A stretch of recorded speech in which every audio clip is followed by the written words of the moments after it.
এই 6টি জিনিস যদি মেনে চলতে পারেন, মেন্টাল পিস আর ম্যাচুরিটি দুটোই আসবে। 6 লজ অফ ম্যাচুরিটি। নাম্বার 1, সব কিছু সবাইকে বলবেন না।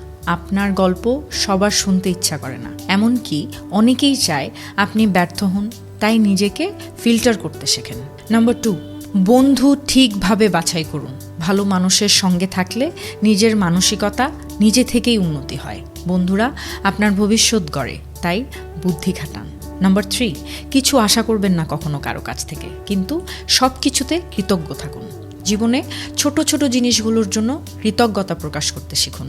এতে আপনি এক ধরনের শান্তি পাবেন, যা অন্য কিছুতেই সম্ভব না।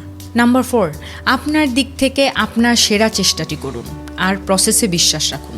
পরিশ্রম করলে ভাগ্য ভালো হবেই। যে কাজ করছেন সেটা মন দিয়ে করুন, ফল আসবেই। লেগে থাকুন। নাম্বার 5 অ্যান্ড ভেরি ইম্পর্ট্যান্ট, নিজেকে কন্ট্রোল করুন, অন্যকে নয়। আপনি অন্যকে কখনো কন্ট্রোল করতে পারবেন না, কিন্তু নিজের ইমোশন আর আচরণ কন্ট্রোল করাটাই সত্যিকারের শক্তি। নাম্বার 6, রিয়্যাক্ট কম করুন। আপনার রিয়াকশন যদি কেউ কন্ট্রোল করতে না পারে, তখন কেউ আপনাকে ম্যানিপুলেটও করতে পারবে না।